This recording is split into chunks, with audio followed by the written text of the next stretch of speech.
Even the chill of a late winter afternoon in Lewisburg can't stop 11-year-old Will Barrick from getting out of the house for a little bit. Just ask his mother Kelly or father Brett. And Will was always my child that liked to be out in the yard, dragging a tractor up a hill and down a hill, and he just never sat in front of a TV and didn't like to sit still. Will was sort of what you expect in that 6-, 7-year-old, very active boy, was participating in the local wrestling program and, Little League and all those kind of sporting events. He's a kid who loves sports and loves playing them. He's got his favorites. Soccer, basketball, and baseball. And Will loves competing against his older brother Sam, even if he's at a slight disadvantage. When we go outside to play basketball, obviously he wins most of the time because of his height. Sometimes we joke around and sometimes we play very seriously, like it's to win, and that's it. Knock it in. Knock it down. Will's an athlete, no doubt, but that's just part of what made this so difficult to comprehend. It was in the fall of 2012, when Will was 7, that he began to experience severe pain in his left ear. At first, these spells were infrequent, but then they started to happen more often. Kelly scheduled Will for an appointment with an ear, nose, and throat doctor in town. We had 2 office visits there. So the first one where he didn't really find anything, and then he came back and I think he looked, ran a few more tests and looked a little bit deeper. Still couldn't find anything and said, you probably need to go up to Geisinger. Kelly's brother was working with doctors from Geisinger Weis Children's Hospital at the time. He got in touch with Dr. Michael Ryan, pediatric infectious disease specialist, who was able to schedule Will for an MRI within a matter of days. The day of the scan is when everything changed for Will and the Barrick family. Dr. Ryan walked into the waiting room and walked up to me and just said, the scan isn't normal. We found a tumor in his head. And that's where it gets really emotional for me. Will was dealing with something obviously serious, and because of the severe pain, the tumor needed to be removed. But in the meantime, Will's condition was worsening. It's getting very frequent, and I was keeping notes at that point just because it was becoming so rapid and it was progressing at a rate that I can't even describe.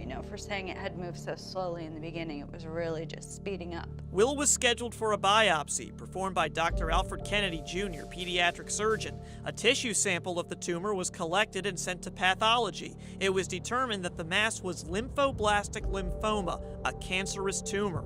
However, Dr. Jagadish Ramdas, director of pediatric hematology and oncology at Geisinger Weis Children's Hospital, explains the tricky location of the tumor made diagnosing it very tough.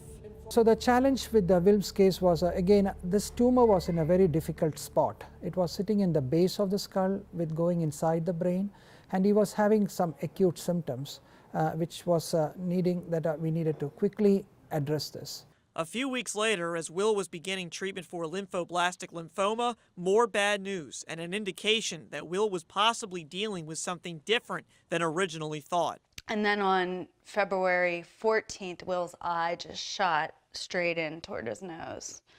And at that point, it was alarming. Something clearly very serious was happening, and it was happening very quickly. Dr. Ramdas took action, and his suspicions were confirmed. So we sent out the tissue to NIH, National Institute of Health, for some additional testing, and it was a little different type of lymphoma than what we had initially suspected. And it was called as a Burkitt's-like non-Hodgkin's lymphoma. Burkitt's lymphoma, one of the fastest growing cancers in mankind. Will and the Barrick family now knew exactly what was going on, and so treatment began, as did Will's fight for his life. I was kind of disappointed because I had to sit around in the hospital bed the whole day and not do that much and just watch the TV. Aggressive treatment was a necessity, 5 days of chemotherapy per week. Treatment was very intense, involving multiple rounds of chemo with about 6 different chemotherapy drugs. In addition, we also gave him intrathecal chemotherapy, where we inject the chemo right into the spinal cord. He went from this very robust, athletic, joyful child to where, he went from, 60 some odd pounds to 40. He lost like a third of his body weight in a matter of a summer. Will got very quiet during treatment, and actually it was very hard. He didn't talk about his feelings. He didn't talk about his pain. We would play around and laugh and have fun when we were in the hospital, and tried to keep things very, very light. When the doctors had the gloves that they wear, I would take them and I would blow them up and I would throw them in the air and start hitting them around.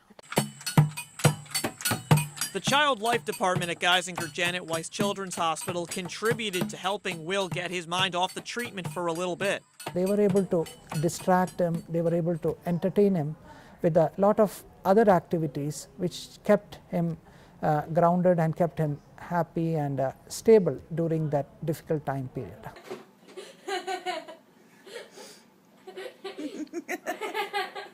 Keeping things light was important for Will, but the months of therapy took their toll on him and the Barrick family, including Father Brett, brother Sam, and sister Elena.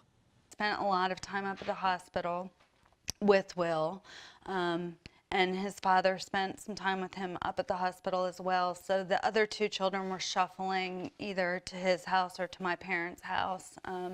It was tough on them. That really, I feel like, taught me that you shouldn't take what you have for granted, because I didn't really understand at the time, and I could have not had him anymore. But Will, the fighter that he is a miracle kid today because of what was discovered after the second cycle of therapy.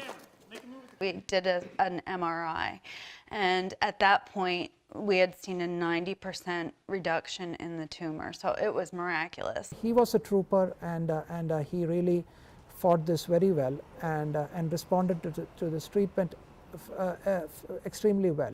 Incredibly, the tumor had all but disappeared. Will, though, needed additional treatment to eradicate the disease completely, and even though he missed the rest of the school year, he still felt the love from his classmates. That was my first grade year, and our class got together and got a bunch of books for me and sent them to Geisinger, and I read them, and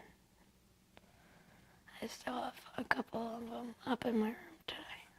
During this time, Will was a regular participant in Camp Dosed, a program of the Ronald McDonald House in Danville. Donations to Children's Miracle Network at Geisinger routinely support Camp Dosed and allow for Geisinger pediatric cancer patients to enjoy fun camping experiences with other children who are battling or have overcome cancer. Will and Sam go each year. They love it. They look forward to it more than anything else, I think, most summers. And just that interaction between people that have fought cancer, are fighting cancer, and just basic fun stuff. Fishing, swimming, rock climbing, all that kind of stuff that a lot of the kids might otherwise get an opportunity to do, especially when they're undergoing treatment. After treatment, Will had corrective surgery on his eye. He's back to running around and enjoying the great outdoors. For 6 months 4 years ago, all of this was threatened by a deadly disease. But between the will to live and the care at Geisinger Janet Weis Children's Hospital, the Barrick family is back on track. It doesn't matter where you are across the U.S. or in Danville, Pennsylvania, at Geisinger, you're going to get the same high-quality treatment, the exact same treatment that you would get at the finest institutions, around the world. Amazingly, Will is now about 3.5 years off treatment, and all his surveillance scans and all his organ functions and all are completely intact, and he's functioning completely normal at this time. So, and that makes him a miracle child. I think about it pretty much every morning when I wake up in this bed. I think about how lucky I am that I'm waking him up. It's March 2nd, 2013. I'm